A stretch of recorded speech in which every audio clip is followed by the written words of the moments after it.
ಶ್ರೀಗುರುಭ್ಯೋ ನಮಃ. ಹರಿ ಓಂ. ಪ್ರಾಣಾದೇರೀಶಿತಾರಂ ಪರಮಸುಖನಿಧಿಂ ಸರ್ವದೋಷವ್ಯಪೇತಂ ಸರ್ವಾಂತಸ್ಥಂ ಸುಪೂರ್ಣಂ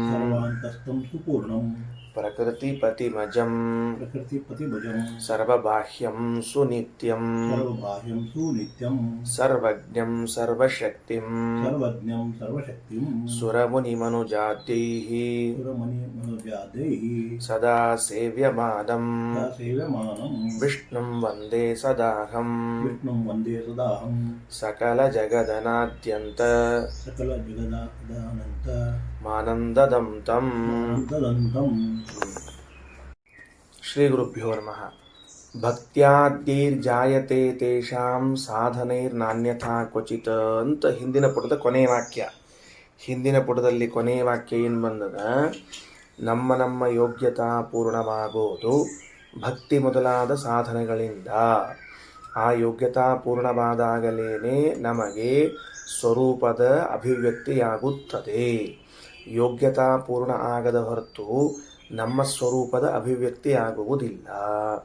ಆ ಸ್ವರೂಪದ ಅಭಿವ್ಯಕ್ತಿಗೆ ಕಾರಣ ಸಾಧನ ಅಂತ ಕರೆಸಿಕೊಂಡದ್ದು ಭಕ್ತಿ ಮೊದಲಾದವುಗಳು ಅಂತ ಹೇಳಿದ್ರಿ.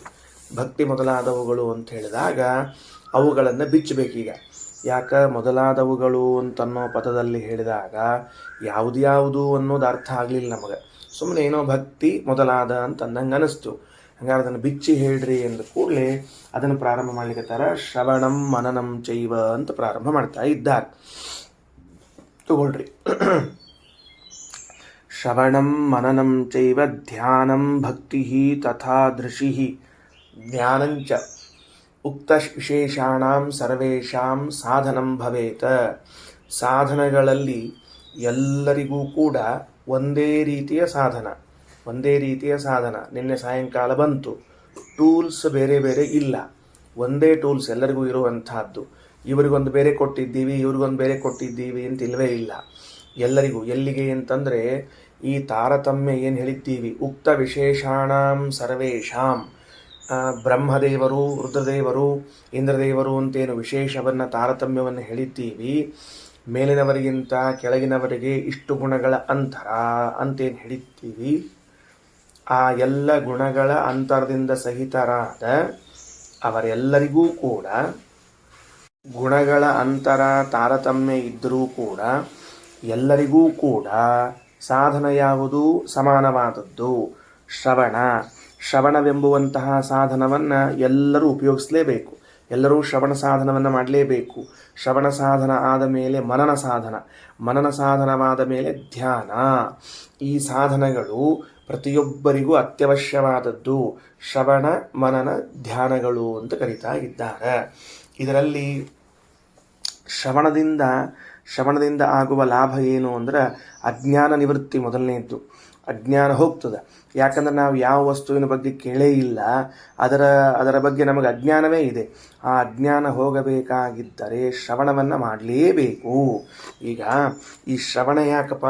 ದರ್ಶನದಿಂದ ನಮ್ಮ ಅಜ್ಞಾನ ಹೋಗಂಗಿಲ್ಲ ಏನು ಅಂತಂದ್ರೆ, ಹೌದು, ದರ್ಶನೀಯವಾದ ವಸ್ತುಗಳಿದ್ದರೆ ಅವುಗಳ ದರ್ಶನದಿಂದಾಗಿ ಅಜ್ಞಾನ ಹೋದೀತು. ಆಮೇಲೆ ಇದು ಆಕಳು ಅಂತ ನಾವು ಆಕಳನ್ನು ನೋಡಿದಾಗ ನನಗೆ ಆ ಆಕಳಿನ ಅಜ್ಞಾನ ಹೋತು. ಇಷ್ಟು ದಿವಸ ಆಕಳಿನ ಅಜ್ಞಾನ ಇತ್ತು, ಹೋತು. ಅಯಂ ಮನುಷ್ಯ ಅಂತ ಈ ಮನುಷ್ಯನನ್ನು ಸಾಕ್ಷಾತ್ಕಾರ ಮಾಡಿಕೊಂಡೆ, ಮನುಷ್ಯನನ್ನು ಕಂಡೆ, ಅವನ ವಿಷಯದಲ್ಲಿದ್ದ ಅಜ್ಞಾನ ಹೋಯಿತು. ಹಾಗಾದರೆ ಆಕಳು, ಮನುಷ್ಯ, ತುಳಸಿ ಇವೆಲ್ಲವೂ ಕೂಡ ಏನಾಗ್ಯಾವ? ದರ್ಶನೀಯ ವಸ್ತುಗಳಾದದ್ದರಿಂದ ದರ್ಶನದಿಂದ ಅಜ್ಞಾನ ನಿವೃತ್ತಿ ಆಗ್ತದೆ. ಪರಮಾತ್ಮ ಇವನು ದರ್ಶನೀಯ ವಸ್ತು ಅಲ್ಲ, ಇವನು ಶ್ರವಣೀಯ ವಸ್ತು. ಯಾಕಂದರೆ ಶಾಸ್ತ್ರದಿಂದ ಸಿದ್ಧನಾಗಿರುವಂತಹ ವ್ಯಕ್ತಿ, ವೇದಗಳಿಂದ ಸಿದ್ಧನಾಗಿರುವಂತಹ ವ್ಯಕ್ತಿ, ಅವನನ್ನು ಶ್ರವಣದ ಮೂಲಕವೇ ನಾವು ತಿಳ್ಕೊಳ್ಬೇಕೇ ಹೊರತಾಗಿ ಬೇರೆ ಇಂದ್ರಿಯಗಳಿಂದ ತಿಳ್ಕೊಳ್ಳಿಕ್ಕೆ ಸಾಧ್ಯವಿಲ್ಲ. ಕಣ್ಣಿನಿಂದ ಅಲ್ಲ, ಮೂಗಿನಿಂದ ಅಲ್ಲ, ಸ್ಪರ್ಶದಿಂದ ಅಲ್ಲ, ನಾಲಿಗೆಯಿಂದ ನೆಕ್ಕಿ ನೋಡ್ಲಿಕ್ಕೆ ಬರುವುದಿಲ್ಲ. ಅಂದಮೇಲೆ ಭಗವಂತನ ಹೆಂಗೆ ತಿಳ್ಕೋಬೇಕು? ಶ್ರವಣದಿಂದಲೇ. ಅದಕ್ಕೆ ಶ್ರವಣದಿಂದ ತಿಳಿದುಕೊಂಡಾಗ ಅವನ ವಿಷಯದಲ್ಲಿದ್ದ ಅಜ್ಞಾನಗಳೆಲ್ಲವೂ ನಿವೃತ್ತಿಯಾಗುತ್ತದೆ. ಹಾಗಾದರೆ ಶ್ರವಣ ಇದು ಸಾಧನ, ಫಲ ಅಜ್ಞಾನ ನಿವೃತ್ತಿ. ಒಂದು. ಮನನದಿಂದ ಏನಾಗ್ತದೆ ಅಂತ ಕೇಳಿದ್ರೆ, ಮನನದಿಂದ ವಿಪರೀತ ಜ್ಞಾನ ಹಾಗೂ ಸಂಶಯಗಳ ನಿವಾರಣೆ ಆಗುತ್ತದೆ.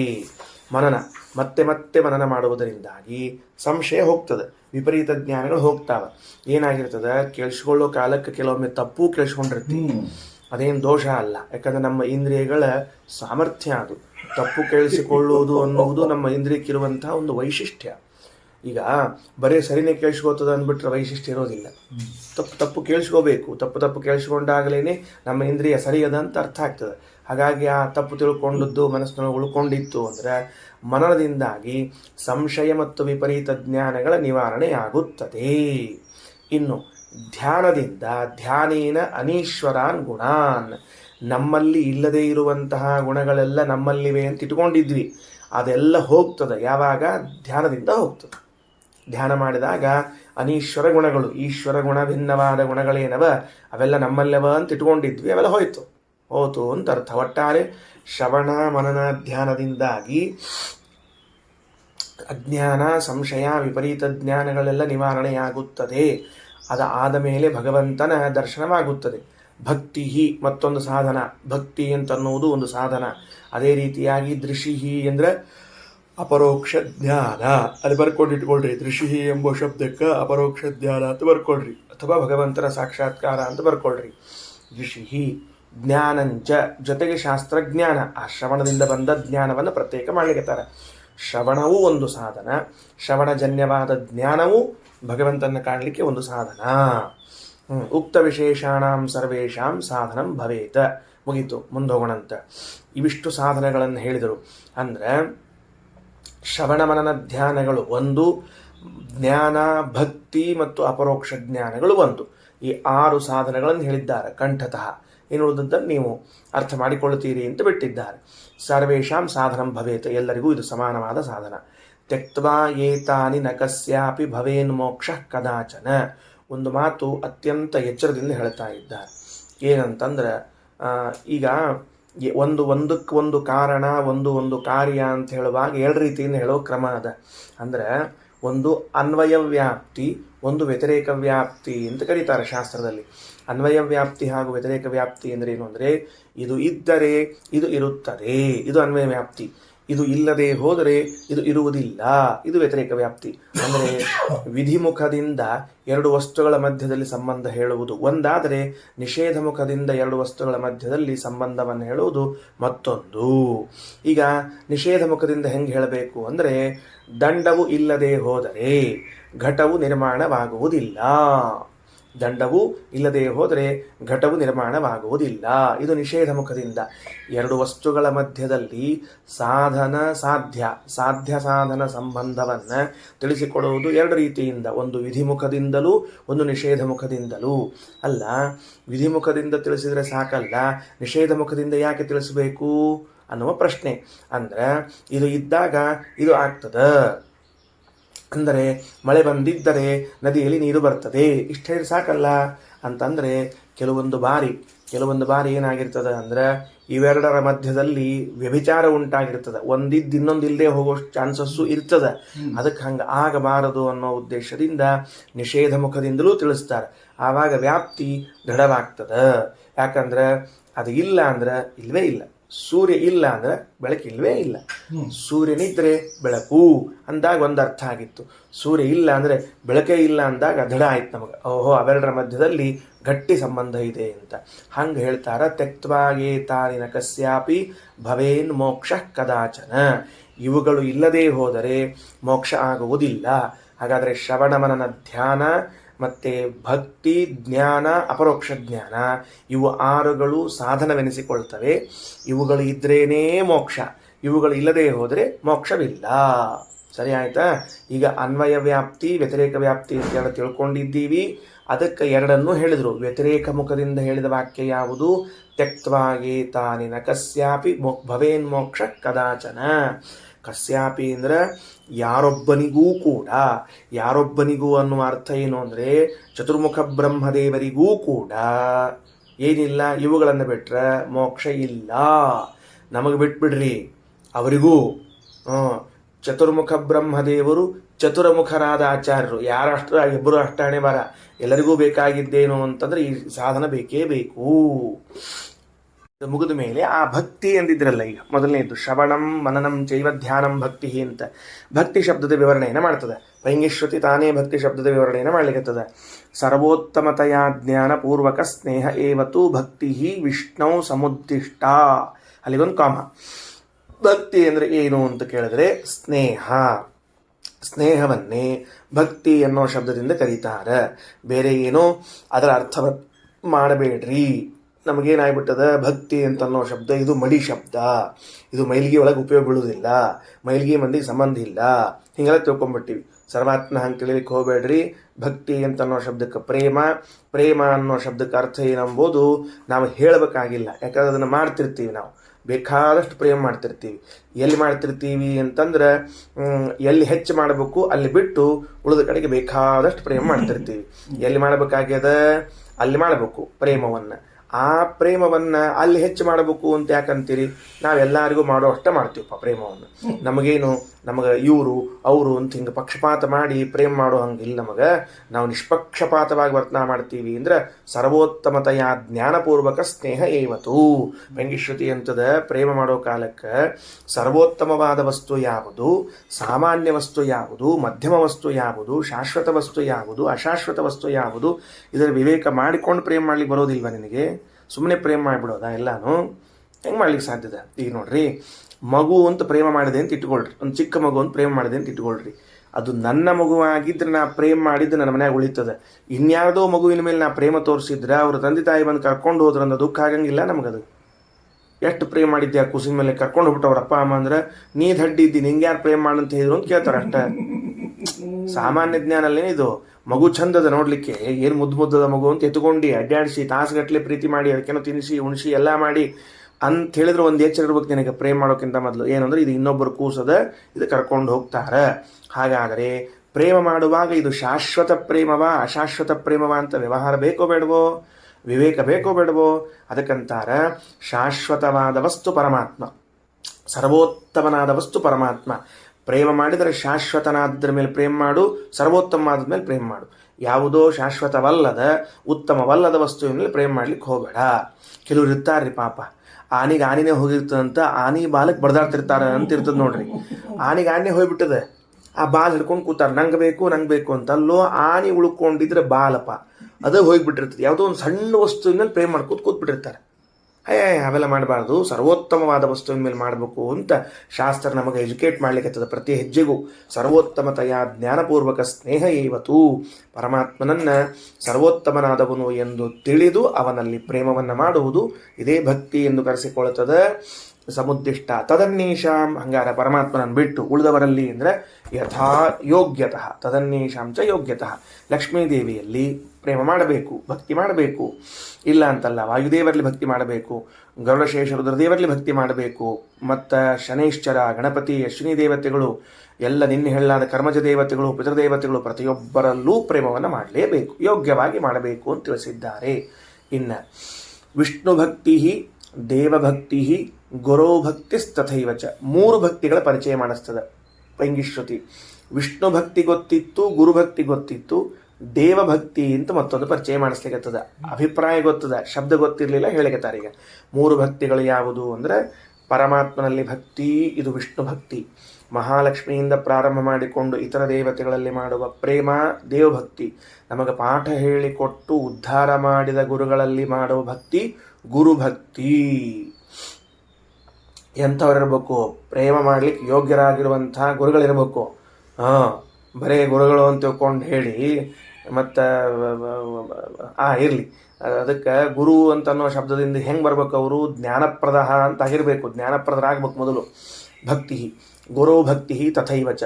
ಇದೇ ರೀತಿಯಾಗಿ ವಿಷ್ಣುವಿನಲ್ಲಿ ಹೇಗೆ ಭಕ್ತಿ ಮಾಡ್ತೀವೋ, ದೇವತೆಗಳಲ್ಲಿ ಹೇಗೆ ಭಕ್ತಿ ಮಾಡ್ತೀವೋ, ಗುರುಗಳಲ್ಲೂ ಹಾಗೆ ಭಕ್ತಿ ಮಾಡಬೇಕು. ತತ್ತತ್ ಶ್ರೇಷ್ಠ್ಯಾನುಸಾರೇಣ ಮುಕ್ತೌ ನಿಯತ ಸಾಧನಂ. ಇದು ಮುಕ್ತಿಯಲ್ಲಿ ನಿಯತ ಸಾಧನ, ನಿಯಮೇನ ಸಾಧನವಾಗಿದೆ. ಮುಕ್ತವು ಅಂದರೆ ಮುಕ್ತಿಯ ಸಲವಾಗಿ ಅಂತ ಅರ್ಥದಕ್ಕೆ. ಇನ್ನು ತತ್ತತ್ ಶ್ರೇಷ್ಠ್ಯಾನುಸಾರೇಣ, ಆಯಾ ಗುರುಗಳು ಆಯಾ ದೇವತೆಗಳ ಶ್ರೇಷ್ಠತ್ವಕ್ಕೆ ಅನುಗುಣವಾಗಿ ನಾವು ಭಕ್ತಿಯನ್ನು ಮಾಡಬೇಕು. ಅದು ನಮಗೆ ಮುಕ್ತಿಯೇ ನಿಯತ ಸಾಧನವೆನಿಸಿದೆ. ನಿಯತ ಸಾಧನ ಅಂದರೆ ನಿಯಮೇನ ಸಾಧನ, ಕಡ್ಡಾಯವಾಗಿ ಜೊತೆಗೆ ಬಂದೇ ಬರ್ತದೆ, ಬಿಡುವುದಿಲ್ಲ. ಹಂಗಾರ ಏನಾಯಿತು, ಈ ಶ್ಲೋಕದ ಅಭಿಪ್ರಾಯ ಏನು ಬಂತು? ವಿಷ್ಣು ಭಕ್ತಿ, ದೇವಭಕ್ತಿ, ಗುರುಭಕ್ತಿಗಳೂ ಮಾಡಬೇಕು ಅಂತಾದ ಮೇಲೆ ಅವರವರ ಶ್ರೇಷ್ಠತೆಗೆ ಅನುಗುಣವಾಗಿ ಅವರಲ್ಲಿ ಪ್ರೇಮ ಮಾಡಬೇಕು. ಈಗ ನಾವೇನು ಮಾಡಿರ್ತೀವಿ ಅಂದ್ರೆ, 4-8 ಮಂದಿ ಆಚಾರ ಬಂದಾರ, 4-8 ಮಂದಿ ಪಂಡಿತರು ಬಂದಾರ ಅಂತಿದ್ದಾಗ ಒಬ್ರಿಗೊಂದು ಮಾಡಿಬಿಟ್ರೆ ಎಲ್ಲಿ ಏನು ತಪ್ಪು ತಿಳ್ಕೊಂಡ್ಬಿಡ್ತಾರೋ ಅಂತ ಕೆಲವು ತಿಳ್ಕೊಂಡಿರ್ತಾರೆ. ಸಾಮಾಜಿಕವಾಗಿ ಹಂಗೆ ವಿಚಾರ ಮಾಡ್ತಾ ಇರ್ತಾರೆ. ಆದರೆ ಶಾಸ್ತ್ರದ ವ್ಯವಸ್ಥೆ ಹೆಂಗದ? ಅವರವರ ಶ್ರೇಷ್ಠತೆಗೆ ಅನುಗುಣವಾಗಿ ಅವರಲ್ಲಿ ನೀವು ಭಕ್ತಿ ಮಾಡಬೇಕು ಅಂತ ಹೊರತಾಗಿ ಸಮಾನವಾಗಿ ಭಕ್ತಿ ಮಾಡಬೇಕು ಅಂತ ಹೇಳಿಲ್ಲ.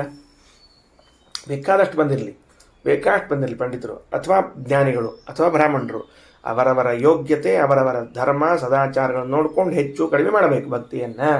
ತತ್ತಶ್ರೇಷ್ಠ್ಯಾನುಸಾರೇಣ ಮುಕ್ತೌ ನಿಯತ ಸಾಧನಂ ಭಕ್ತಿಪೂರ್ತೌ ಭವೇನ್ ಮುಕ್ತಿ. ಭಕ್ತಿ ಪೂರ್ತಿಯಾದ್ರನ ಮತ್ತು ಮುಕ್ತಿ ಆಗ್ತದ. ತದಭಾವೇಚ ನೋ ಭವೇತ್. ಭಕ್ತಿ ಪೂರ್ಣವಾಗಿರಲಿಲ್ಲ ಅಂದ್ರೆ ಆಗುವುದಿಲ್ಲ. ಅಂದ್ರೆ ಮೋಕ್ಷ ಆಗದೇ ಇರಲಿಕ್ಕೆ ಕಾರಣ ಭಕ್ತಿ ಪೂರ್ಣ ಆಗದೇ ಇರುವುದು ಹೊರತಾಗಿ ಬೇರೆದೇನೂ ಅಲ್ಲ. ಏನು ಅರ್ಥ ಆಯ್ತು? ಸ್ವಲ್ಪ ಅರ್ಥ ಆಗಿಲ್ಲ, ಸ್ವಲ್ಪ ಹೇಳ್ಬೇಕಾಗ್ತದೆ. ಸ್ವಲ್ಪ ಅರ್ಥ ಆಗಿಲ್ಲ, ಸ್ವಲ್ಪ ಹೇಳ್ಬೇಕಾಗ್ತಿರ್ತದೆ. ಏನು ಅಂದರೆ, ಈಗ ಭಕ್ತಿ ಪೂರ್ಣವಾದರೇನೆ ಮೋಕ್ಷ ಆಗ್ತದ ಅಂತ ಇಲ್ಲಿ ಕತ್ತೀರಿ ನೀವು. ನಾವು ಪ್ರಶ್ನೆ ಕೇಳ್ತೀನಿ, ಅಲ್ರಿ ಮತ್ತು ಅಪರೋಕ್ಷ ಜ್ಞಾನವಾದ್ರೆ ಮೋಕ್ಷ ಆಗ್ತದ ಅಂತ ಹೇಳಿದ್ರಿ, ಪ್ರಾರಬ್ಧ ಕರ್ಮ ಮುಗಿದ್ರೆ ಮೋಕ್ಷ ಆಗ್ತದ ಅಂತ ಹೇಳಿದ್ರಿ, ಲಿಂಗದೇಹ ಭಂಗವಾದ್ರೆ ಮೋಕ್ಷ ಆಗ್ತದ ಅಂತ ಹೇಳಿದ್ರಿ, ಎಲ್ಲ ಹೋತೇನೆ. ಮತ್ತೀಗ ಅದೊಂದು ಎಲ್ಲ ಹೋತು. ಅದು ಯಾವುದು ಪ್ರಧಾನ ಅಲ್ಲೇ ಅಲ್ಲ, ನೆನಪಿಟ್ಕೊಳ್ರಿ, ಯಾವುದು ಪ್ರಧಾನ ಅಲ್ಲ. ಅಪರೋಕ್ಷ ಜ್ಞಾನ ಆದರೂ ಮೋಕ್ಷ ಆಗುವುದಿಲ್ಲ. ಕಾರಣ ಏನು? ಭಕ್ತಿ ಪೂರ್ಣ ಆಗಿಲ್ಲ. ಪ್ರಾರಬ್ಧ ಕರ್ಮ ಅದ ಅಂತೇಳಿಬಾರ್ದು.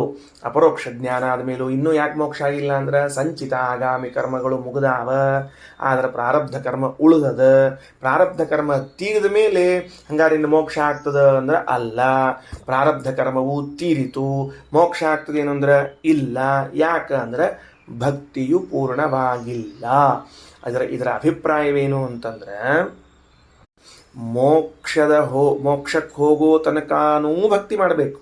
ಎದಕ್ಕಿದು? ಮೋಕ್ಷಕ್ಕಾಗಿ ಮೋಕ್ಷಕ್ಕೆ ಹೋಗೋ ತನಕನೂ ಭಕ್ತಿ ಅಂದರೆ ಲಿಂಗದೇಹ ಭಂಗವಾಗಿ ವಾಸುದೇವ ರೂಪ ದರ್ಶನವಾಗಿ ಮೋಕ್ಷದಲ್ಲಿ ಪ್ರವೇಶ ಪಡೆಯೋ ತನಕನೂ ಭಕ್ತಿ ಮಾಡ್ತಾನೆ ಇರ್ತಾನವ.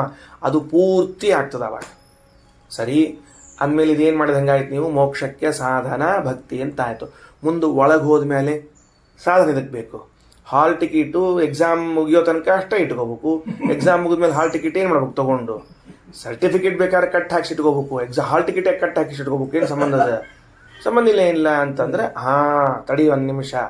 ಏನು ಅಂತ ಕೇಳಿದ್ರೆ, ಭಕ್ತಿ ಜ್ಞಾನಂ ತಥಾ ಧ್ಯಾನಂ ಮುಕ್ತಾನಾಮಪಿ ಸರ್ವಶಃ ನಿಯಮೇನ ನಹೀಯಂತೆ ಮುಕ್ತಾನಾಂ ತೇ ಸ್ವರೂಪಕಾಹ. ಮುಕ್ತನಾದ ಮೇಲೂ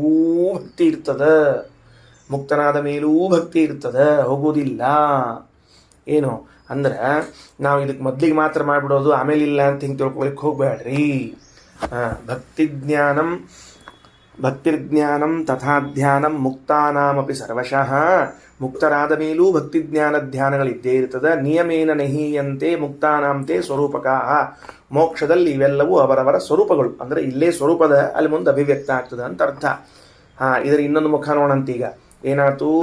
ಭಕ್ತಿಯು ಪೂರ್ಣವಾದ ಮೇಲೆ ಮೋಕ್ಷವಾಗುತ್ತದೆ.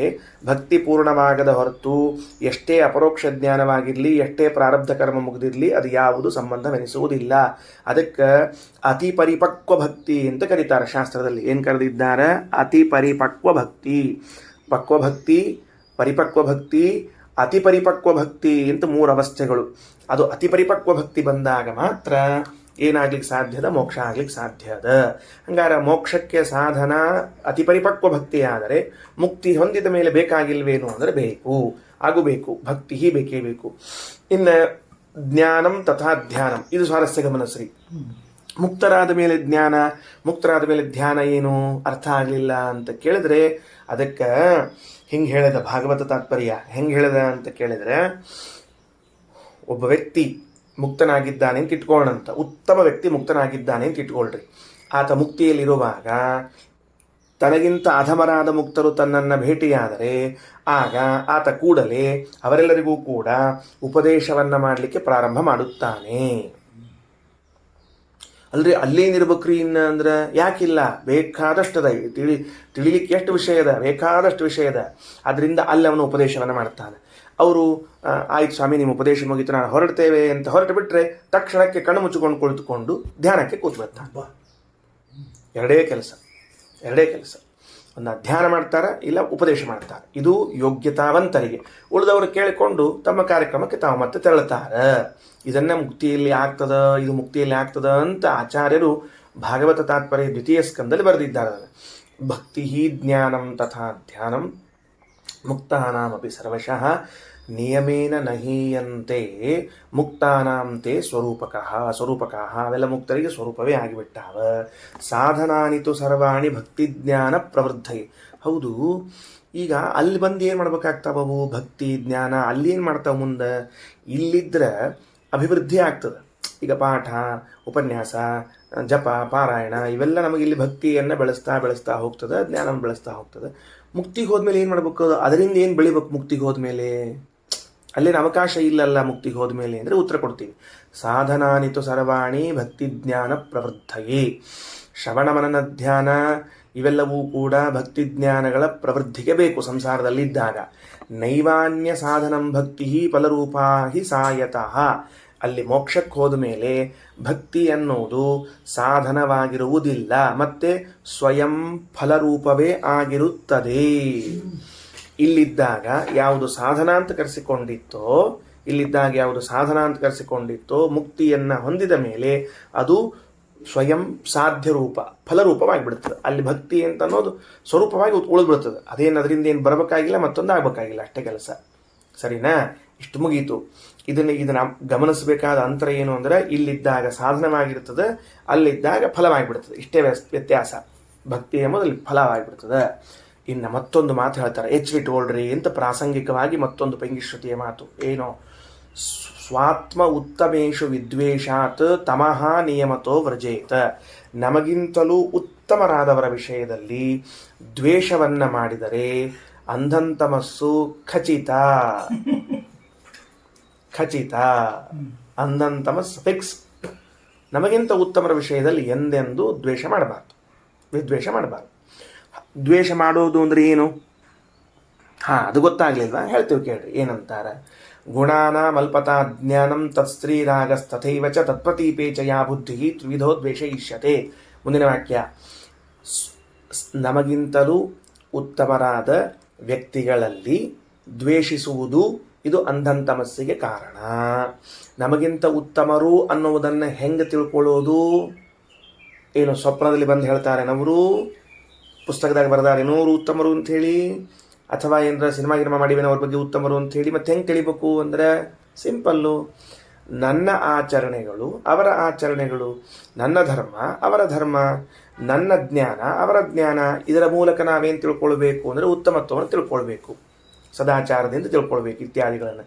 ಅಂಥವರು ಆತ್ಮ ಉತ್ತಮರಾದವರು, ತಮಗಿಂತಲೂ ಉತ್ತಮರಾದ ವ್ಯಕ್ತಿಗಳೇನಿದ್ದಾರೆ ಇವರ ವಿಷಯದಲ್ಲಿ ಏನು ಮಾಡ್ತಕ್ಕದ್ದಲ್ಲ ಅಂತಂದ್ರೆ ದ್ವೇಷವನ್ನು ಮಾಡಬಾರ್ದು. ದ್ವೇಷ ಮಾಡೋದೊಂದು ಏನು? ಗುಣಾನ ಮಲ್ಪತಾ ಜ್ಞಾನಂ. ಮೊದಲನೇದ್ದು ಅವರ ಸುಮ್ಮನಿರೋ ಮಾರ, ಗೊತ್ತಿಲ್ಲ ನಮಗೇನು ಅಂತ ದೊಡ್ಡ ಅಂಥೇಳಿ ಅವರಲ್ಲಿ ಇರುವ ಗುಣಗಳ ಅಲ್ಪತ್ವವನ್ನು ತಿಳಿದುಕೊಳ್ಳುವುದು ಅಥವಾ ಅಲ್ಪತೆಯನ್ನು ಹೇಳುವುದು. ಅವರಲ್ಲಿ ಸಾಕಷ್ಟು ಗುಣ ಅವ, 100 ಗುಣಗಳವ, ಒಳ್ಳೆ ಗುಣಗಳು. ಅದನ್ನು ಬಿಟ್ಟು ಎಲ್ಲ ಪದ್ಧ ಹೇಳ್ಕೊತ ಹೋಗ್ತಿರೋದು ಅಷ್ಟು ಕೆಲಸ. ಗುಣಾನ ಅಲ್ಪತಾ ಜ್ಞಾನಂ. ಅವ್ರು ಯಾರೋ ಅಂತಾರೆ, ಇಲ್ಲ ಅವರು ಭಾಳ ಈ ವಿಷಯದಲ್ಲಿ ಭಾಳ ಸಾಧನ ಮಾಡ್ಕೊಂಡು ಮುಂದಿದ್ದಾರ ಅಂತಂದ್ರೆ, ಏನು ನನ್ನಷ್ಟು ಮುಂದಿದ್ದಾರೆ ನಾವೇನ್ರ ಅಂತ ಹಿಂಗೆ ತನ್ನನ್ನು ಹೇಳ್ಕೊಳ್ಳೋದು ಮಧ್ಯದಲ್ಲಿ. ಕೆಲವರೆಲ್ಲ ಇರ್ತಾರೆ ರೀ, ಭಾಳ ಬುದ್ಧಿವಂತರು ಇರ್ತಾರೆ. ಮಂದಿನ ಆಡ್ಕೋಬೇಕಾದ್ರೆ ತಮ್ಮನ್ನು ಬಿಡ್ಲಿಕ್ಕೆ ಬರ್ತಿರೋದಿಲ್ಲ. ಇಲ್ಲ ಅವರೊಂದು 100 ಸರ್ತಿ ಪುರಾಣ ಪುಣ್ಯಕತೆ ಎಲ್ಲ ನನ್ನಷ್ಟ ಅಷ್ಟ ಅಂದ್ರೆ ಅಂತ ಹಿಂಗೆ ಕೇಳ್ತಿರ್ತಾರೆ. ಅದಕ್ಕೆ ಹೇಳಿದರು ಗುಣಾನ ಮಲ್ಪತಾ ಜ್ಞಾನ. ಇನ್ನು ಎರಡನೇದ್ದು ಇದೊಂದು ಡೇಂಜರ್ ಅದ. ತತ್ ಸ್ತ್ರೀ ರಾಗ. ಆ ಉತ್ತಮರ ಸ್ತ್ರೀಯರಲ್ಲಿ ರಾಗವನ್ನ ಮಾಡುವುದು ಅವರಲ್ಲಿ ದ್ವೇಷ ಮಾಡಿದಂತೆ. ಮೂರನೇದ್ದು ತತ್ ಪ್ರತೀಪೇಚಯ ಬುದ್ಧಿ. ಅವರಲ್ಲಿ ಪ್ರತೀಕಾರ ಬುದ್ಧಿ, ಹೆಂಗರ ಮಾಡಿ ಅವ್ರಿಗೊಂದೇನರ ಅನಿಷ್ಟ ಮಾಡಿಬಿಡ್ಬೇಕು ಅಂತನ್ನೋ ಚಿಂತನೆ ಬಂತು ಅಂದ್ರೆ ಆಗ ಇದನ್ನ ಉತ್ತಮ ದ್ವೇಷ ಅಂತ ಕರೀತಾರೆ. 3 ಅಂಶ ದ್ವೇಷದಲ್ಲಿ: ಅವರ ಗುಣಗಳ ಬಗ್ಗೆ ಅಲ್ಪತಾ ಜ್ಞಾನ, ಅವರ ಸ್ತ್ರೀಯರ ಬಗ್ಗೆ ರಾಗ, ಹಾಗೂ ಕೊನೆಗೆ ಮತ್ತು ಅವರ ವಿಷಯದಲ್ಲಿ ಪ್ರತೀಪ ಬುದ್ಧಿ ಅಂದರೆ ವಿರೋಧ, ಹಾಗೆ ತೀರಿಸ್ಕೊಳ್ಳೋ ಬುದ್ಧಿ ಬಂತು ಅಂದರೆ ದ್ವೇಷ ಮಾಡ್ಲಿಕ್ಕತ್ತೀವಿ ಅಂತ ಅರ್ಥ. ಇನ್ನು ದ್ವೇಷೋಜ್ಜಿತ ಚ ಯಾ ಭಕ್ತಿ ಸಾ ಮೋಕ್ಷಂ ನಿಯಮ ನಜೇತ್. ದ್ವೇಷವಿಲ್ಲದೆ ಇರುವಂತಹ ಭಕ್ತಿಯೇ ನಮಗೆ ಮೋಕ್ಷವನ್ನು ಕೊಂಡೊಯ್ತದೆ. ದ್ವೇಷದಿಂದ ಸಹಿತವಾಗಿತ್ತು ಅಂದರೆ ಅದು ಕೊಂಡೊಯ್ಲಿಕ್ಕೆ ಬರುವುದಿಲ್ಲ. ತೆಂಗಿನಕಾಯಿ ಇರ್ತಾವ, ಒಣ ತೆಂಗಿನಕಾಯಿ ಇದ್ರೆ ಭಾರ ಕಡಿಮೆ ಇರ್ತಾವ. ನೀರಿನಾಗ ಹಾಕಿದ್ರಿ ಅಂದ್ರೆ ತೆಂಗಿನಕಾಯಿ ಭಾರ ಜಾಸ್ತಿ ಆಗ್ತಾವ, ನೆನಪಿಟ್ಟುಕೊಳ್ರಿ. ಇಡ್ಲಿ ಒಣವಿದ್ರೆ ಭಾರ ಕಡಿಮೆ ಇರ್ತಾವ. ಇಡ್ಲಿ ಹಸಿ ಆದ್ರು ಅಂದ್ರೆ ತೂಕ ಜಾಸ್ತಿ ಆಗ್ತದೆ. ಅದಕ್ಕೆ ಇಡ್ಲಿ ಮಾರೋರು ಏನ್ ಮಾಡ್ತಿರ್ತಾರೆ, ಬಕೆಟ್ನಾಗ ನೀರ್ನಾಗ ಎತ್ತಿಟ್ಟು ತೆಗೆದು ಅದನ್ನ ಕೊಡ್ತಾರೆ ನಮಗೆ. ಯಾಕಂದ್ರೆ ಮಿನಿಮಮ್ ಒಂದು ಅರ್ಧ ಕಿಲೋ ವ್ಯತ್ಯಾಸ ಬರ್ತದೆ. ಅಷ್ಟು ರೊಕ್ಕ ನಾವು ಕೊಟ್ಟಿರ್ತೀವಿ, ಅವ್ನು ಕಡಿಮೆ ಮಾಡಿರ್ತಾನೆ. ಹಂಗಾರೆ ಏನಾಯ್ತು, ಭಾರ ಎದಕ್ಕೆ ಯಾವುದರಿಂದ ಭಾರ ಆಯ್ತು, ನೀರಿನಿಂದ ಇಡ್ಲಿ ಭಾರ ಆದಂಗೆ, ತೆಂಗಿನಕಾಯಿ ಭಾರ ಆದಂಗೆ ದ್ವೇಷದಿಂದ ಕೂಡಲೇ ಈ ಭಕ್ತಿ ಭಾರ ಆಗಿಬಿಡ್ತದೆ. ಭಕ್ತಿ ಭಾರ ಆಯ್ತು ಅಂದ್ರೆ ಅದು ಮ್ಯಾಲಕ್ಕೆ ಹೋಗಂಗಿಲ್ಲ, ಕೆಳಗೆ ಕರ್ಕೊಂಡ್ಬಿಡ್ತದೆ. ಭಾರ ಆದ ವಸ್ತು ಕೆಳಗಿಳಿಸ್ತದೆ, ಮೇಲೆ ಹೋಗಂಗಿಲ್ಲ. ಹಗರಾಗಿದ್ರೆ ಮೇಲೆ ಹೋಗ್ತದೆ. ಎಷ್ಟು ಚಂದ ನೋಡ್ರಿ. ಅದಕ್ಕೆ ಹೇಳೋದು ದ್ವೇಷೋಜ್ಜಿತ ಚಯ ಭಕ್ತಿ. ದ್ವೇಷದಿಂದ ಉಜ್ಜಿತವಾದ ಭಕ್ತಿ ಯಾವುದದನೋ ಅದೇ ಮೋಕ್ಷಕ್ಕೆ ಕರ್ಕೊಂಡು ಹೋಗ್ತದೆ. ಸಂತೋಷ. ಬರೀ ಮೋಕ್ಷ ಅಂತೀರಿ, ಏನು ಹಂಗಂದ್ರೆ ಮೋಕ್ಷ ಅಂದ್ರೆ ನಿರ್ದುಃಖಂತು ಸುಖಂ ನಿತ್ಯಂ ಮೋಕ್ಷ ಇತ್ಯಭಿಧೀಯತೆ. ದುಃಖ ಇಲ್ಲದೇ ಇಲ್ಲ, ನಿತ್ಯದಲ್ಲಿ ಸುಖ, ಇದನ್ನು ಮೋಕ್ಷ ಅಂತ ಕರೀತಾರೆ. ದುಃಖ ಒಂದು ಹನಿ ಇಲ್ಲ, ಒಂದು ಹನಿ ಅಂದರೆ ಒಂದೇ ಹನಿ ಇಲ್ಲ. ಆಮೇಲೆ ಮೋಕ್ಷ, ನಿತ್ಯದಲ್ಲಿ ಸುಖ ಉಂಟು.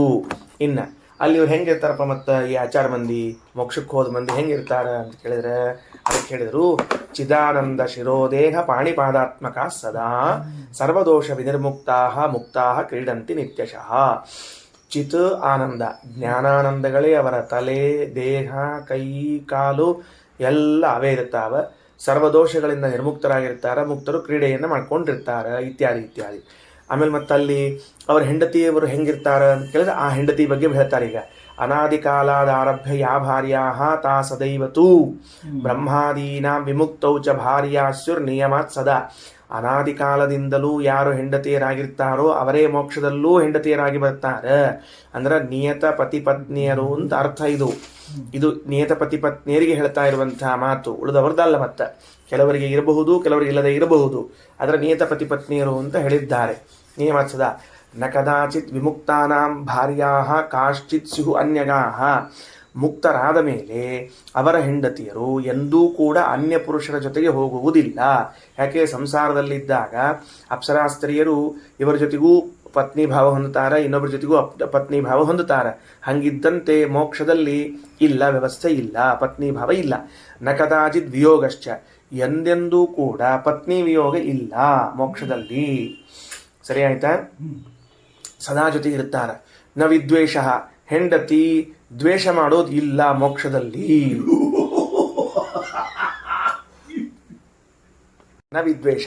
ನವ ಅರತಿಹಿ, ಅರತಿಹಿ ಅಂದ್ರೆ ಸಂಭೋಗರಾಹಿತ್ಯ ಇಲ್ಲ. ಅಂದ್ರೆ ಸ್ವಸ್ತ್ರೀಯರ ಜೊತೆಗೆ ಸಂಭೋಗ ಅಂತನ್ನುವುದು ಇದ್ದೇ ಇರ್ತದೆ, ತಪ್ಪೋದಿಲ್ಲ. ಮೋದಂತೆ ಸಹಿತ ಸರ್ವೇ ಸದಾ ವಿಷ್ಣು ಪರಾಯಣ. ಅವರೆಲ್ಲರೂ ಭಗವಂತನಲ್ಲಿ ಮತ್ತೆ ಆಶ್ರಯ ಪಡೆದವರು. ಭಗವಂತನಲ್ಲಿ ವಿಷ್ಣು ಪರಾಯಣ ಅಂದ್ರೆ ಏನು, ವಿಷ್ಣುರೇವ ಪರಂ, ಭಗವಂತನೇ ಸರ್ವೋತ್ತಮ ಎಂಬುವಂತಹ ಜ್ಞಾನವುಳ್ಳವರಾಗಿ ಸದಾ ಭಗವಂತನ ಜೊತೆಗೆ ಆನಂದದಿಂದ ಇರುತ್ತಾರೆ. ಇತ್ಯಾದಿ ಪೈಂಗಿಶ್ರುತಿ. ಇಷ್ಟು ಇವೇ ಮೊದಲಾದವುಗಳೆಲ್ಲವೂ ಇನ್ನೂ ಅವನು ಹೇಳಲಿಲ್ಲ ಅಷ್ಟ ಶ್ರೀಮದಾಚಾರ್ಯ, ಇವೆಲ್ಲವೂ ಪೈಂಗಿಶ್ರುತಿಯಲ್ಲಿ ಬಂದಿದೆ ಅಂತ ತಿಳಿಸಿಕೊಟ್ರು. ಅಲ್ಲಿ ಶ್ರವಣ ಮನನ ಧ್ಯಾನ ಅಂತನ್ನುವುದನ್ನು ಬೆಳಗ್ಗೆ ಹೇಳಿದ್ವಿ ಅದರ ಪಾಠದಲ್ಲಿ. ಹೇಳೋ ಕಾಲಕ್ಕೆ ಧ್ಯಾನದಿಂದ ಏನಾಗ್ತದ ಅಂತ ಪ್ರಶ್ನೆ ಬಂದಿತ್ತು. ಅದಕ್ಕೆ ತೃತೀಯ ಸ್ಕಂದ, ಭಾಗವತ ತೃತೀಯ ಸ್ಕಂದದಲ್ಲಿ 29ನೇ ಅಧ್ಯಾಯ ನೆನಪಿಟ್ಕೊಳ್ರಿ. 3, 29, 11 ಇಲ್ಲಿ ಯಮ ನಿಯಮ ಆಸನ ಪ್ರಾಣಾಯಾಮ ಪ್ರತ್ಯಾಹಾರ ಧಾರಣ ಧ್ಯಾನ ಸಮಾಧಿ ಅಂತ ಅಷ್ಟಾಂಗ ಯೋಗವನ್ನು ಹೇಳುವಾಗ ಈ ಮಾತಂದಾರ. ಪ್ರಾಣಾಯಾಮದಿಂದ ಏನಾಗ್ತದೆ, ಪ್ರಾಣಾಯಾಮೈಹಿ ದಹೇತ ದೋಷಾನ್. ಪ್ರಾಣಾಯಾಮಗಳಿಂದ ನಮ್ಮ ಮನಸ್ಸಿನಲ್ಲಿರುವಂತಹ ರಾಗದ್ವೇಷಗಳು ಸುಟ್ಟು ಹೋಗ್ತಾವ. ಚಂದ ಪ್ರಾಣಾಯಾಮ ಮಾಡ್ತಿದ್ರ ದಿವಸ ಮನಸ್ಸಿನಲ್ಲಿರುವ ರಾಗದ್ವೇಷಗಳು ಹೋಗ್ತಾವ. ಧಾರಣಾಭಿಶ್ಚ ಕಿಲ್ಬಿಷಾನ. ಧಾರಣ ಅಂದ್ರೆ ಬಿಟ್ಟು ಭಗವಂತನ ಸ್ಮರಣೆ ಮಾಡ್ತಿದ್ವಿ, ಧ್ಯಾನ ಮಾಡ್ತಿದ್ವಿ ಅಂದ್ರೆ ನಮ್ಮಲ್ಲಿರುವಂತಹ ಪಾಪಗಳು ದೂರ ಆಗ್ತಾವ. ಇನ್ನ ಪ್ರತ್ಯಾಹಾರೇಣ ಸಂಸರ್ಗಾನ್. ಪ್ರತ್ಯಾಹಾರ ಅಂದ್ರೆ ಎಲ್ಲ ಇಂದ್ರಿಯಗಳನ್ನು ಒಳಮುಖ ಮಾಡಿಕೊಳ್ಳೋದು. ಅದರಿಂದ ವಿಷಯಗಳ ಸಂಸರ್ಗ ಹೋಗ್ಬಿಡ್ತದೆ, ದುಷ್ಟ ವಿಷಯಗಳ ಸಂಪರ್ಕ ಹೋಗ್ತದೆ. ಧ್ಯಾನೇನ ಧ್ಯಾನದಿಂದ ಅನೀಶ್ವರಾನ್ ಗುಣಾನ್ ಅಂದ್ರೆ ಈಶ್ವರನಲ್ಲದೆ ಇದ್ದದ್ದು ಯಾವುದು? ಪ್ರಕೃತಿ. ಆ ಪ್ರಕೃತಿಯ ಗುಣಗಳಾಗಿರುವ ಸತ್ವಗುಣ ರಜೋಗುಣ ತಮೋ ಗುಣಗಳ ಸಂಬಂಧ ಕಡಿಮೆಯಾಗುತ್ತದೆ, ದೂರವಾಗುತ್ತದೆ. ಇಷ್ಟರ್ಥ ಬರದ. ಧ್ಯಾನೇನ ಅನೀಶ್ವರಾನ್ ಗುಣಾನ್, ಧ್ಯಾನದಿಂದಾಗಿ ಸತ್ವಗುಣ ರಜೋಗುಣ ತಮೋ ಗುಣಗಳ ಸಂಬಂಧ ಕಡಿದುಕೊಳ್ಳುತ್ತದೆ. ಅನೀಶ್ವರ ಗುಣ ಅಂದ್ರೆ ಈಶ್ವರನಿಂದ ಭಿನ್ನವಾದ ಪ್ರಕೃತಿಯ ಗುಣಗಳು, ಅವು ಹೋಗ್ತಾವ ಅಂತ ತಿಳ್ಕೋಬೇಕು. ಆ ಅಭಿಪ್ರಾಯನೇ ಹೇಳ್ಯಾರ. ನಾ ಹಿಂಗೆ ಅನ್ಕೊಂಡಿದ್ದೆ, ಅನೀಶ್ವರ ಗುಣ ಎಂಬುದಕ್ಕೆ ಈಶ್ವರನಿಂದ ಭಿನ್ನನಾದವನು ನಾನು, ನನ್ನಲ್ಲಿರುವಂಥ ಗುಣಗಳು ಭಗವಂತನಲ್ಲಿದ್ದ ಗುಣಗಳು ಯಾವುದು ಎಂಬುದು ಭಿನ್ನ ಭಿನ್ನ ಅಂತ ಅರ್ಥ ಆಗ್ತದ ಅಂತ ಅನ್ಕೊಂಡಿದ್ದೆ. ಆ ಅಭಿಪ್ರಾಯಕ್ಕಿಂತ ಇದು ಹಿಂಗೆ ಹೇಳ್ಯಾರ. ಧ್ಯಾನೇನ ಅನೀಶ್ವರಾನ್ ಗುಣ ಎಂಬುದಕ್ಕೆ ಪರಮಾತ್ಮನಿಗಿಂತ ಬೇರೆಯಾದ ತ್ರಿಗುಣಗಳಲ್ಲಿ ಆಸಕ್ತಿ ದೂರ ಮಾಡಿಕೊಳ್ಳೋದು ಅಂತ ತಿಳಿಸಿದ್ದಾರೆ. ಶ್ರೀಕೃಷ್ಣಾರ್ಪಣಮಸ್ತು.